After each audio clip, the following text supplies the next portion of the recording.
Hello, everyone, and welcome to Rooted in Nutrition, episode 1.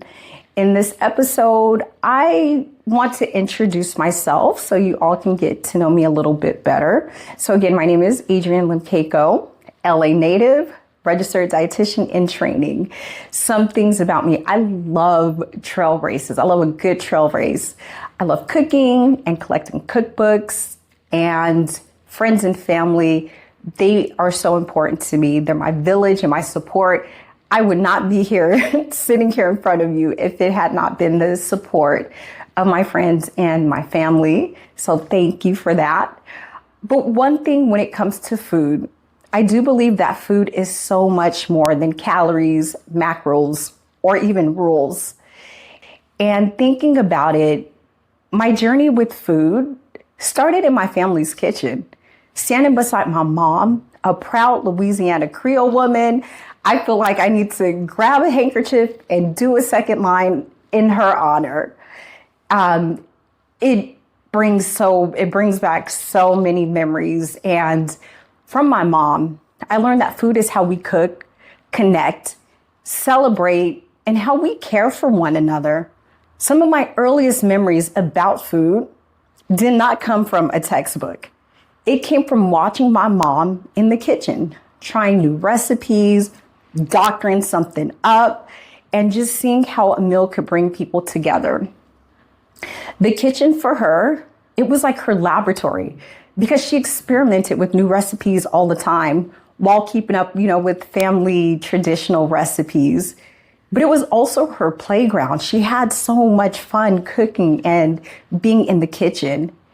And for me as a kid, the kitchen was the most magical place I could have ever imagined. And if I close my eyes really hard, I can see myself, young Adrienne, in the kitchen, standing next to my mom, peeling garlic, smelling those aromas, listening to the sounds of the pots and the pans. Our pots and pans, they worked overtime, let me tell you that. And all of these childhood memories and the experiences with my mom, it shaped my appreciation for how culture, tradition, family, and history influence how we eat and how we think about our health. And those moments right there, that sparked my interest in nutrition. I just didn't know it then, or I don't even think I have the words for it. And when I finally went to college, it was in my mid-20s.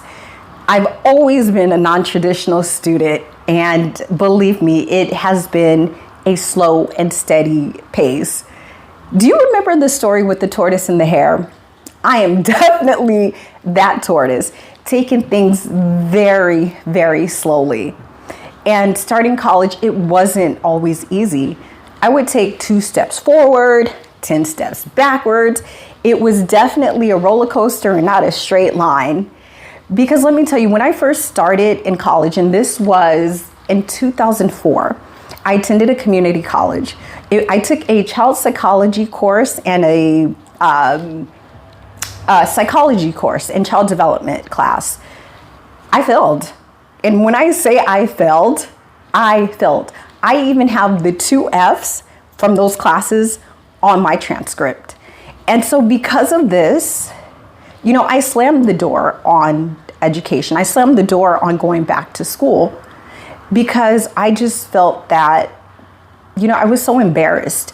I felt inadequate, and I was angry at myself for not being smart enough. But, looking back now, I know it wasn't intelligence that I was lacking. I just didn't know what I didn't know. And let me take a minute to pause.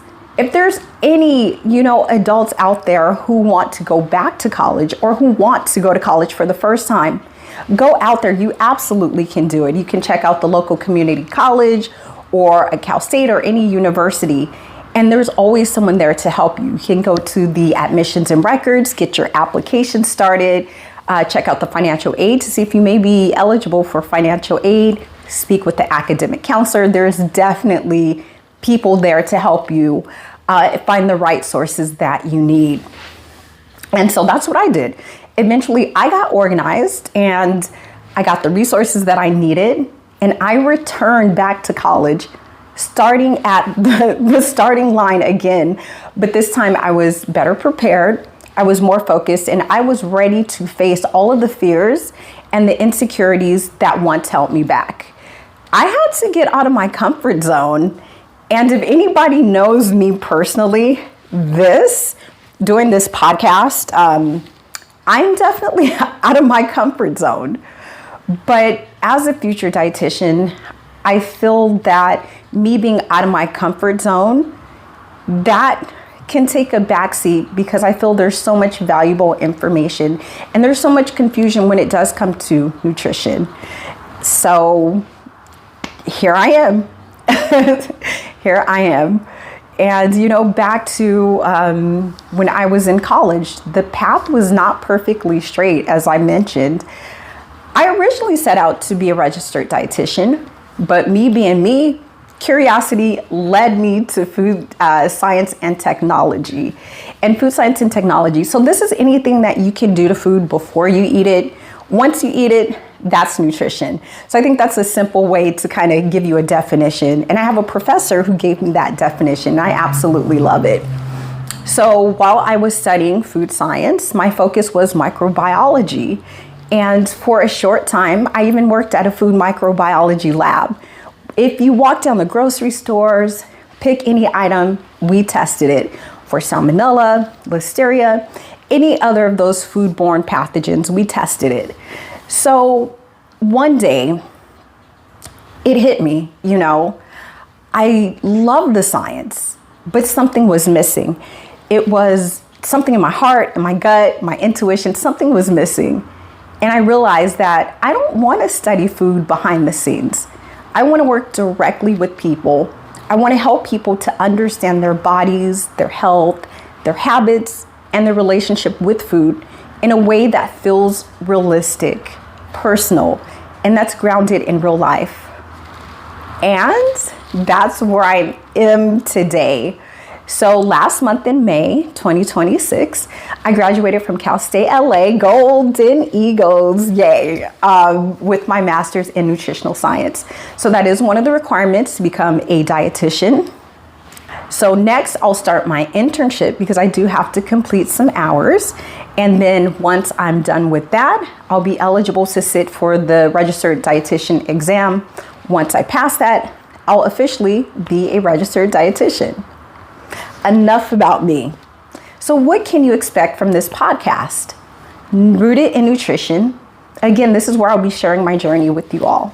You can expect honest conversations about me becoming a dietitian, and I'll take you with me as I go through my internship, as I learn, grow, and figure out what kind of practitioner I'm becoming.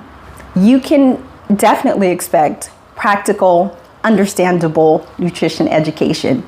We will talk about things like blood pressure, A1C, cholesterol, meal planning, cooking, movement, stress, and sustainable habits as it all relates to nutrition.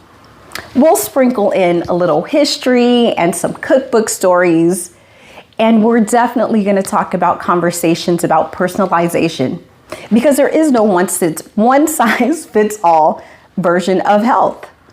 One of the most important things is transparency. I'm not here to pretend that I have it figured all out. I'm here to build, learn, grow, and hopefully create a space where you can do the same. So with that said, thank you so much for spending time with me on this very first episode of Rooted in Nutrition. I hope today's conversation was meaningful and that you got to know me a little bit better. And if this episode did resonate with you, please feel free to share it with someone who may need it. And come back to the table next week so we can continue the conversation. So as I always say, have a good morning, have a good evening, whenever you're listening or watching this. Until next time, please take care of yourselves and stay rooted.